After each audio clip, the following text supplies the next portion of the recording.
Ambassador Sikri, अगर Ukraine के राजदूत आकर ये कहते हैं कि मुझे ये नहीं पता कि दुनिया के विश्व लीडर्स में से किसकी बात पुतिन सुनेंगे, पर प्रधानमंत्री नरेंद्र मोदी से उनके रिश्ते बेहतर हैं तो उनकी बात सुन सकते हैं और हम गुजारिश करते हैं कि वो बात करें, तो क्या भारत को बात करनी चाहिए या भारत का प्रेजेंट स्टैंड ठीक है?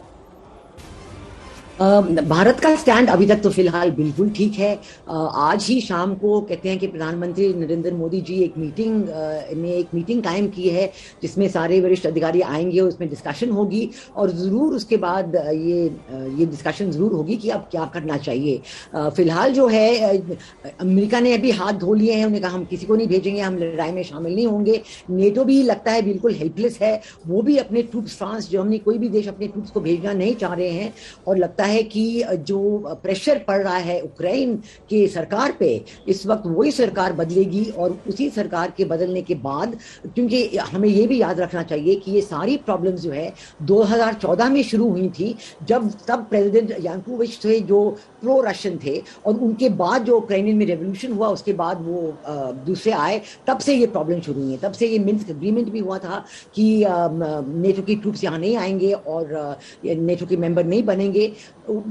और ये जो एरियाज हैं डोनेट्स्क और लुहांस्क के, उनको सब्सटैंशियल ऑटोनॉमी दी जाएगी। बिल्कुल ये अग्रीमेंट्स कायम बिल्कुल इम्प्लीमेंट नहीं हुए थे और इस वजह से ये स्थिति बिल्कुल बढ़ती गई और भी खराब होती गई। इसलिए मुझे यही लग रहा है कि ये जो पॉइंट है प्रेसिडेंट पुतिन का, कि जब तक उन्हें ये आश्वासन नहीं मिलेगा लिखित में कि नेटो के फोर्सेस उक्रेन में प्रेजेंट नहीं हो सकते और उक्रेन नेटो का सदस्य नहीं बन सकता, तब तक ये स्थिति प्रेशर जो है रूस की तरफ से, उनके फोर्सेस, उनके एयरक्राफ्ट, उनके ट्रूप्स सब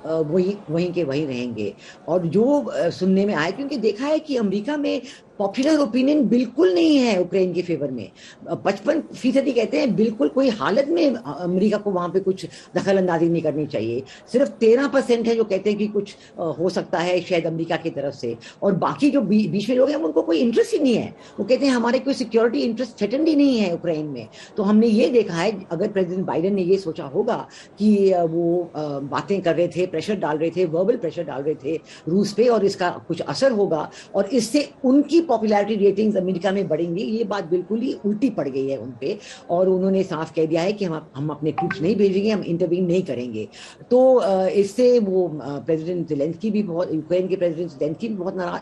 निराश हो गए हैं और नेटो में अभी वो मीटिंग की बात कर रहे हैं। President prime minister Boris Johnson कह रहे हैं हाँ मैं मीटिंग बुलाऊंगा, हम कहेंगे ये है वो है, अभी तक मीटिंग का भी कुछ तय नहीं हुआ है। तो लगता है बिल्कुल कि फ्रांस, जर्मनी इसमें कुछ फेवर में नहीं रहेंगे इंटरवेंशन करने की। जो रूस का पॉइंट है नेटो के बारे में, इसी पॉइंट पे कायम करना चाहिए कि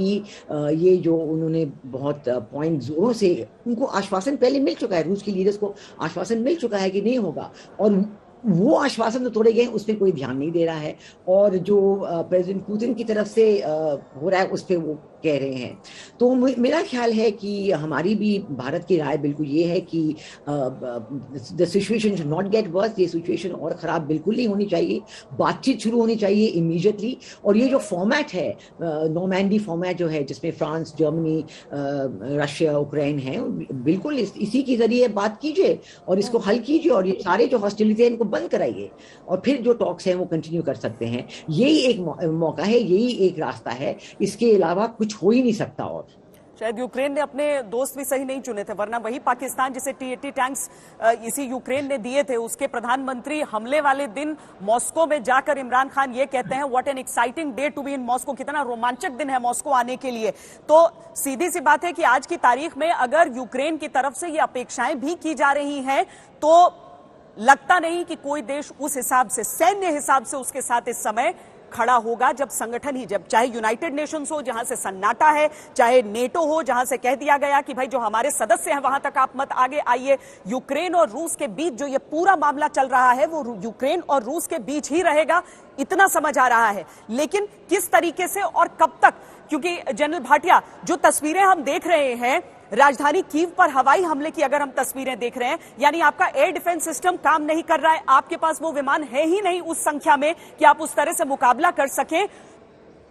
जनरल अग्रवाल, यही सवाल मैं आपके सामने रखूंगी क्योंकि जनरल भाटिया से हमारा संपर्क इस समय नहीं है। अगर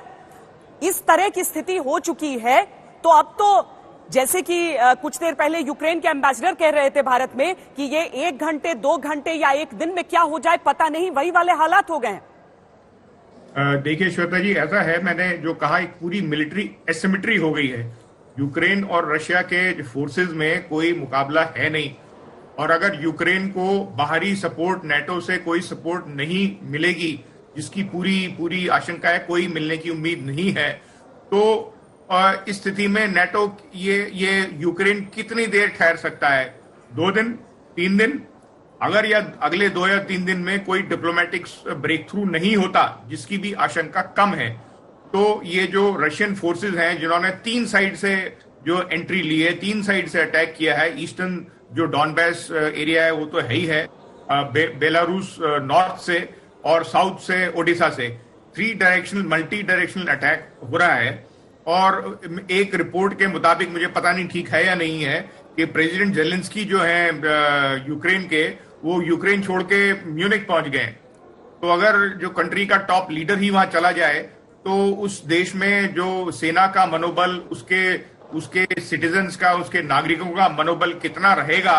और कब तक वो मुकाबला कर पाएंगे, तो इसमें बहुत बड़ा एक प्रश्न चिन्ह लग गया है। और स्थिति में अगर कोई डिप्लोमेटिक ब्रेक थ्रू नहीं होता या यूएन स्पॉन्सर्ड सीज फायर नहीं होता, तो ये कुछ चंद दिनों में ही लगता है कि यूक्रेन की गवर्नमेंट गिर जाएगी। और जो रशिया ने जो बार बार कह रहा है, जो पुतिन ने कहा कि मुझे ये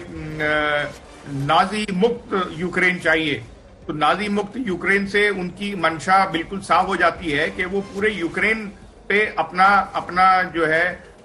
पूरा छाप छोड़ना चाहते हैं। अगर वो कब्जा करें या ना करें, लेकिन कम से कम गवर्नमेंट को चेंज करके और अपने मनमर्जी की गवर्नमेंट वहां चाहते हैं। और इसी उसमें कोशिश में उनकी जो ये मिलिट्री जो ऑफेंसिव चल रही है, मुझे नहीं लगता कि ये